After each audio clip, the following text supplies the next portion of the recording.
Randy Walters is the son of a bitch. Yeah, that's why I fucked his wife and got filthy rich. Yeah. So my favorite part of 2026 so far has been being able to witness the Afroman defamation lawsuit, seeing it conclude in real time, seeing Afroman be vindicated, seeing Afroman actually get some sort of justice after what happened to him, and also seeing some of the funniest diss songs of the past century come out, all from this random lawsuit. So before we go any further, make sure you guys hit the like and subscribe button. But for the people that don't understand the lore that led up to all of this, Afroman is a rapper who was really popular in the early 2000s. He had a very popular hit song, international hit song talking about getting high. He had other songs as well, like Crazy Rap, but he was a very popular artist in the early 2000s. Like many artists, as the years go by, he's not as popular. He's still doing his thing and living his life, but he's not in the mainstream spotlight. But over the past 4 years, he started to gain mainstream attention again, because in 2022 a false report was sent in saying that he was selling drugs and kidnapping people and had people in his basement and stuff. So police raided his house. They broke down the gate that leads to his driveway, and then they literally broke down his front door. And mind you, while they're doing this, his wife at the time and their kids were in the house, and obviously they're being traumatized by what's happening. And the police again broke down the door, went through the house, just searching all over the place. And also, while they were doing this search, they also were stealing all his money, taking all the money he had, checking all of his clothes and pockets. And then from there you got a guy, one of the police officers, he's eyeing a pound cake, he's eyeing a lemon pound cake like it's all he ever wanted in life. But as this is happening, obviously they're not finding anything, so then they leave, but a bunch of damage was created, of course, and Afroman wanted to put charges on them, but the court immediately dismissed them. But while this is happening, or after this is happening, Afroman is of course frustrated, because also as they was returning the money that they seized, there was $400 missing that they claimed they have no idea what happened to that $400. So then you end up seeing Afroman frustrated. He then releases some songs and music videos making light of the situation, but also trying to document the situation, right, as a way, of course, to make money, right? This is the main way that he's used to having, this is the main outlet that he's used to having as far as like making his music. So he puts out a video and song called "Hey, Are You Gonna Help Me Pay for My Door?" where he's putting out the footage itself. And after he did this, it's caught a lot of attention. Many people were fascinated by it, and also it was just a funny song, and like it's funny watching all the footage. The police officers, you see them going through the house. One of the police officers is literally trying to cut off the security cameras, which of course looks suspicious, but for obvious reasons.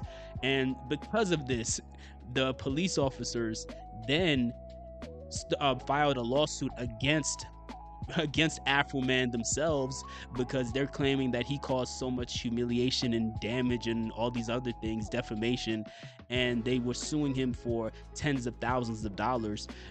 Many of these police officers had nicknames that Afroman gave him in these songs, such as the sheriff, he nicknamed her LICC'EM Low Lisa. He also talked about Brian Newland being a pedophile, as well as all these other police officers, naming them one by one.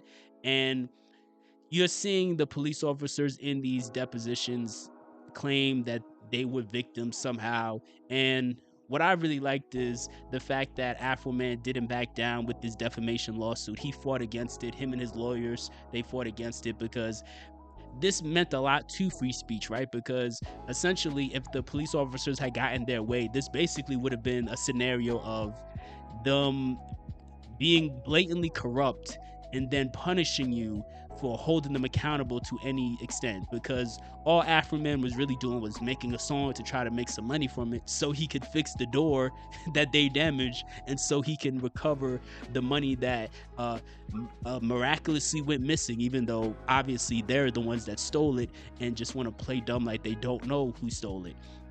So it's very fascinating to watch, and it was also dope seeing Afroman as the cases unfolding in real time. He's putting out these music videos back to back to back, again putting out videos for the song "LICC'EM LOW LISA," and then also what was the other song? Because he also had the song I think what was it called?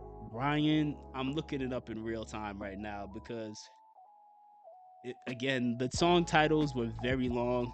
Oh, Randy Walters is a son of a bitch. Brian Newling is a flag. Again, hilarious on every possible level.